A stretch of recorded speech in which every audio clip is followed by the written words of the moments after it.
Last day, and she's a cold one. Hey guys, it's Clay Hayes, and if you're not familiar with who I am or what I do, I'd say on average I'll spend close to 150 days per year in the field, either hunting, hiking, fishing, camping, basically just living outside. And all that time in the field tends to kind of refine a fella's understanding of outdoor gear. And so in this video, I'm gonna give you some tips from my own experience for how to dress to stay comfortable in the outdoors this season.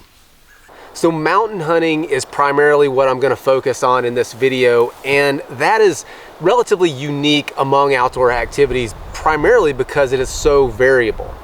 Not only in the environmental conditions you might experience over the course of a day or a season, but also in the activity levels. You might have to put out a tremendous amount of effort to get up a mountain just to kind of sit around for the next couple of hours. And so how you layer, how you dress is very important so that you can match not only the conditions, but the activity levels as well. Here, I'll spend weeks in the mountains, many miles from anything that I don't carry in on my back, where you have to be completely self-sufficient. The temperatures early season might be into the 80s or sometimes into the 90s, while late season temperatures might drop to 20 below zero. In conditions like that, knowing how to dress not only is going to help to keep you comfortable, it might just mean the difference between life and death. So there's a couple of very important concepts that I want to talk about when it comes to layering. Number one is you have to maintain good circulation. If you start putting on or piling on more and more clothing and you start to feel kind of compressed, that's not a good thing, because even just a little bit of compression on your arms or your core can reduce your circulation, and circulation is massively important in maintaining your good body temperature, especially as the temperatures start to drop. Another important concept, especially for active hunting, is do everything that you can do to stay dry. If you're climbing up a mountain and you know that you're going to be generating a lot of body heat, go ahead and shed off some layers. Start out your hike a little bit cold, because you're going to warm up, and if you do that, you'll avoid sweating and wetting out your layers. I should revisit that. You're not going to avoid sweating. You are going to sweat, even if it's like it can be 5 degrees outside, and if I'm in the sunshine and I'm climbing up a mountain, I will sweat. The difference is if I don't have on a lot of layers, that sweat is going to disperse very quickly and it's not going to wet out my layers. If I'm lazy and I don't take the time to stop and take those layers off, and I get halfway up the mountain and I'm sweating and I'm wetting out all my layers, number one, I'm going to be warmer, I'm going to be hotter, but number two, once I get to the top of the mountain and my activity level decreases and I start to get colder, well, the layers that I had to keep me warm are now wet, and now they have to dry. So take the time, stop, take your layers off, get to the top of the mountain. When you start to cool down, put those layers back on. Any good system starts with a good foundation, and when it comes to your clothing, that is your base layers. The primary function of your base layers is to move moisture away from your skin during periods of high exertion. A good base layer will actively wick moisture away from your skin and out into the environment. There's two materials that are commonly used for base layers, and that's Merino wool and polypropylene.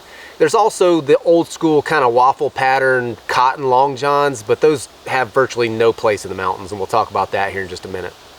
Polypropylene is great at wicking moisture and it dries super fast, but in my opinion, at least for the polypropylene layers that I've had experience with in the past, there's one major issue with it, and that is it just flat out stinks.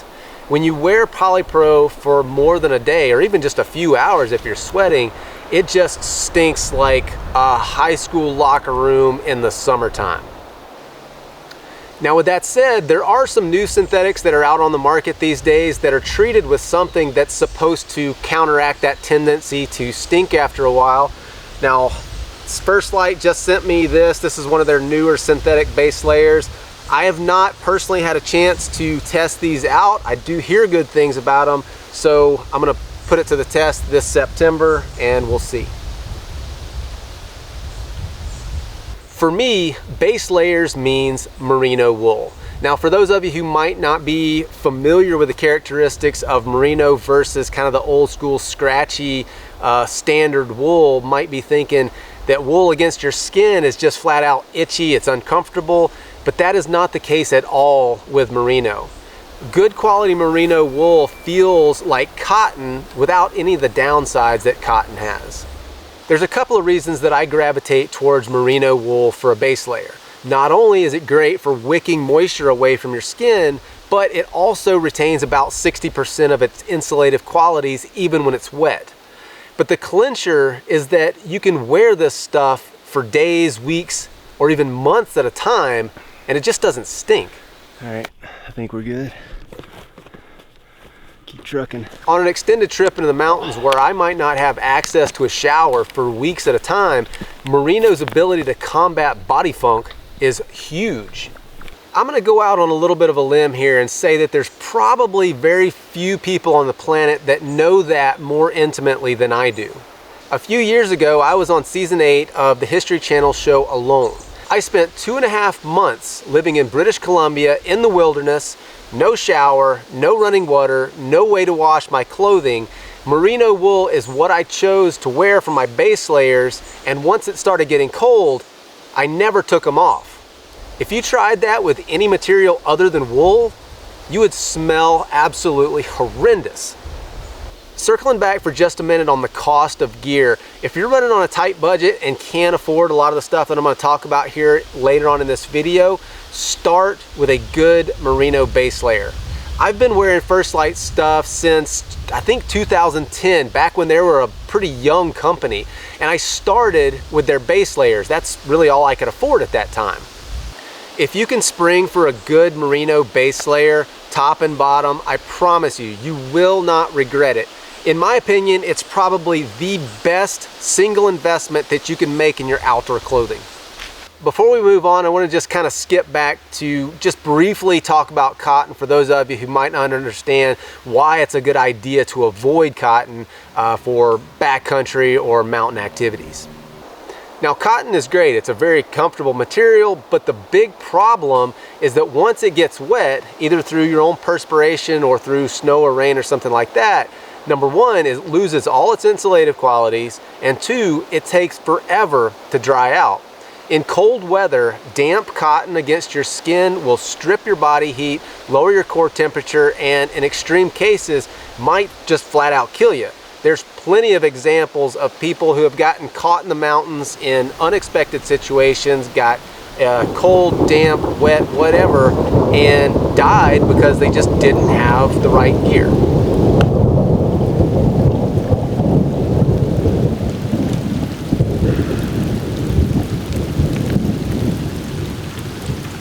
All right, so let's move on to mid layers.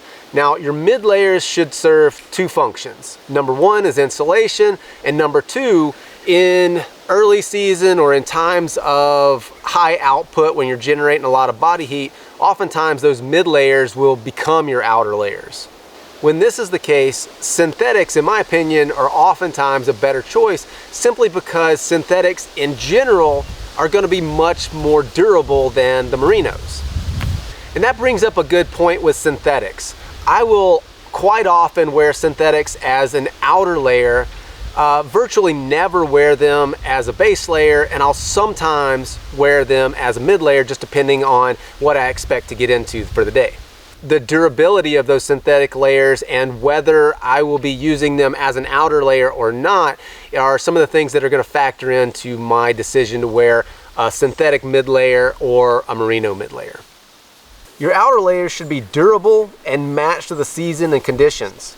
In the next segment, I'll talk more about what I wear at different times of the year. For now, here's some things to consider for your outer layers. The weather. Is it dry versus wet? The wind, temperature, etc. How prickly is the country? Are you hunting brambles or other stuff that might shred a lighter layer? What type of hunting are you doing? Is it important for your clothes to be very, very quiet, such as in close range bow hunting? Or does it really matter, like in upland or waterfowl or perhaps long range rifle? All right, so let's move into talking about some specific layering kits for different seasons. We're gonna start with early season warm weather stuff, and then I'll move into some of the late season stuff. Now, I'm also gonna talk about the type of hunting you're doing, and I'm primarily referring to active versus passive hunting. How much activity are you gonna be putting out? Because that's super important in determining what you're gonna be carrying for the day. These are just recommendations for this is what I wear. So you may run hotter, you may run colder. So you're just gonna have to kind of adapt things for your own needs. But I think that what I'm gonna talk about is gonna be a good starting point. What I typically start with is the wick short sleeve. In the early archery season, 99% of the time I'm gonna have this shirt on, because most of the time by midday I'm stripped down to this type of a this base layer wick shirt. Super thin, weighs virtually nothing. You can sweat in it, it dries, doesn't stink. It's it's a kind of an integral part of my kit for early season. On top of that, this is another favorite piece of gear, is this Kiln quarter zip hoodie. I have one of these with me, again, 99% of the time, pretty much throughout the season, all the way into late season, I'll carry one of these with me. So again, this season, this is something new I'm gonna be trying out, the Yuma synthetics. I'm gonna give that a try. I can't really say anything about it right now because I've never used it, but we're going to. Early season elk, you might experience temperatures from 20 degrees to maybe up to 80 degrees. And so most of the time I will have in my pack, this is the Brooks down vest. It weighs virtually nothing, a couple ounces maybe. It compresses down to absolutely nothing. I mean, I could probably stuff this thing into a Coke can if I really wanted to. But when I need it, it's super, super warm. I just throw this in the pack, have it there all the time. Maybe I wear it, maybe I don't. And the final piece of equipment for up top here is either a heavy wool shirt or a heavy pullover. Now, I love this type of wool, this heavy wool, because it can get rained on. I mean, as long as it's not getting dumped on, it can get rained on a little bit in this and you don't get wet, but just because it doesn't soak the moisture up and transmit it or transfer it to your skin. These things, this shirt, actually Liz made this for me for Christmas last year, I think, maybe the year before, I don't know. I think I wore it hunting last year. But anyway, I love this shirt, it's a great shirt, heavy wool. But one of the things that I love about that heavy wool like that, it is absolutely silent. Sometimes I'll get within, sub 5 yards. So we're talking about 15 feet from whitetail and elk. Having your gear be quiet or silent really is absolutely critical. All right, so down bottom, early season elk, I'm gonna start with the wick long boxer briefs. I'm not sure exactly what they call them, but that's kind of what they are. I'll also carry the Kiln, which is the mid-weight long john bottoms. Now, if it's cold in the morning, I'll have those on, but then by midday or so, I'm stripping those things off. On top of that, I'm wearing these Trace synthetic pants. Now, for those of you who've watched my videos in the past, and especially this type of video where I'm talking about dressing or layering or anything like that, for years, I wore what they call the Obsidian Merino pants. I like those pants. They fit well. They're quiet, which is what I really loved about them. The downside to the Obsidians is they can be a little bit delicate.